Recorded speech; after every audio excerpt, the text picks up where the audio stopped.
Hello friends, welcome back to my YouTube channel Abhilash Chandra food. ఈరోజు మనం chicken curry ఎలా చేసుకోవాలో చూసుకుందామండి. హైదరాబాదీ చికెన్ చాలా యూనిక్ చికెన్ కర్రీ అండి. ఇది మా అత్తయ్య నుంచి నేర్చుకున్నానండి నేను. సో మీకు ఈరోజు ఎలా చేసుకోవాలో స్టెప్ బై స్టెప్ చూపించేస్తాను. Let's start. ఒక చిన్న కట్ట కొత్తిమీర, 15 కాజు, 15 బాదం, ఇందులోనే ఒక కప్పుడు పెరుగు, పావు కప్పు నువ్వుల్ని వేయించుకున్న నువ్వులను వేస్తున్నాను. 2 నిమిషాలు లో ఫ్లేమ్లో వేయించుకున్న నువ్వులు ఇవి ఫైన్గా స్మూత్గా పేస్ట్ చేసేసాలి మొత్తం.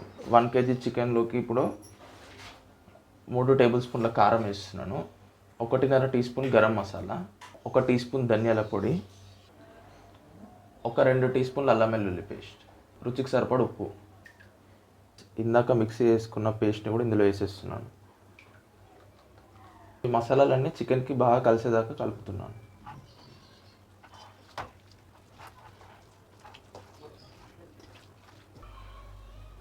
ఇందులోనే పావు చెంచా పసుపు,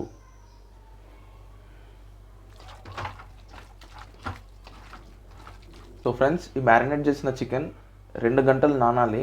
ఒకవేళ మీ దగ్గర టైం లేదనుకుంటే కనీసం ఒక అర్ధ గంటనే నాననివ్వండి. దీన్ని బాగా కాగిన గిన్నెలోకి 4 టేబుల్ స్పూన్ల ఆయిల్ వేస్తున్నాను.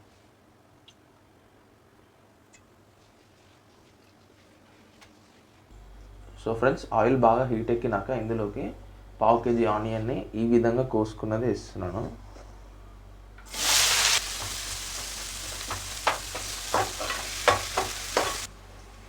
ఇందులోకి షాజీరా, లవంగా, బగారాకు అవన్నీ అవసరం లేదండి. జస్ట్ ఆనియన్స్ వేసుకొని చేసేసుకోవచ్చు కర్రీకి. సో ప్రతి కర్రీకి ఒక ప్రత్యేకత ఉంటుందండి.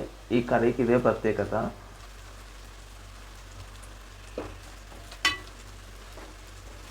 ఆనియన్స్ని ఈ విధంగా గోల్డెన్ బ్రౌన్ కలర్లోకి చేసుకున్నాము. ఇప్పుడు మంటని లో ఫ్లేమ్లో చేసుకొని మ్యారినేట్ చేసుకున్న చికెన్ వేస్తున్నాం. మంటని మీడియం ఫ్లేమ్లో పెట్టుకొని ఒక 4-5 నిమిషాలు ఈ పచ్చివాసన అనేది పోయేదాకా కలపాలండి చికెన్ని.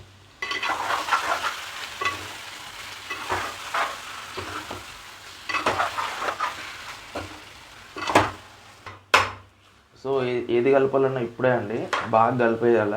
ఎందుకంటే ముక్క ఉడికినాక కలిపితే చిదిరిపోతుంది పీస్ అనేది. సో చికెన్లోకి 500 ml వాటర్ వేస్తున్నాను. గ్రేవీ అనేది ఇట్లా మంచి బాయిల్ మీదకి వస్తున్నప్పుడు మంటను లో ఫ్లేమ్లోకి తీసేసి మూత పెట్టేసేయాలి దీని మీద.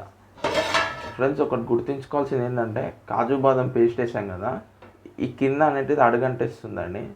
మధ్య మధ్యలో మూత తీస్తూ కలుపుతుండాల. సో ఫ్రెండ్స్ 15 నిమిషాలు మధ్య మధ్యలో మూత తీస్తూ కలుపుతూ ఉడికించుకున్నాను కర్రీని.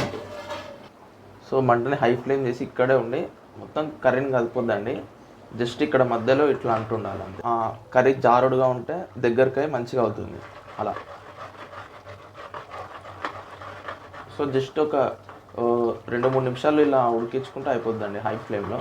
ఇదివరకు ఛానల్ని సబ్స్క్రైబ్ చేసుకుంటే తప్పకుండా అభిలాష్ చంద్ర ఫుడ్ని సబ్స్క్రైబ్ చేసుకోండి. సో వీడియోకి ఒక లైక్ వేసుకోండి ఫ్రెండ్స్ నచ్చినట్టయితే. సో నేర్చుకోదగినట్టుంది, చూడగానే ఎవరైనా నేర్చుకోదగినట్టుంది, కొత్తగా ఉంది, ఒక యూనిక్గా ఉంది అనిపిస్తే తప్పకుండా మీ ఫ్రెండ్స్ అండ్ ఫ్యామిలీ మెంబర్స్కి షేర్ చేయండి. సో కామెంట్లో తెలపండి ఫ్రెండ్స్ నెక్స్ట్ ఏ రెసిపీ చూడాలనుకుంటున్నారు మీరు. చికెన్ కర్రీ అనేది తయారైపోయిందండి. ఇప్పుడు స్టవ్ ఆర్పేసుకొని సో ఫ్రెండ్స్ దించే ముందు ఒక చిన్న కట్ట కొత్తిమీరని వేసుకొని దించేసి కలుపుకొని సర్వింగ్ బౌల్లోకి తీసుకొని తినేయడమే అండి. రెడీ అయిపోయింది.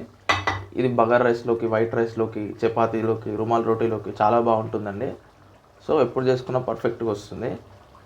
సో ఇదండి వాళ్ళ రెసిపీ. వీలైనంత తొందరలో ఇంకో కొత్త రెసిపీతో మేము ముందుంటాను. అంతవరకు ఉంటాను ఫ్రెండ్స్. Thank you.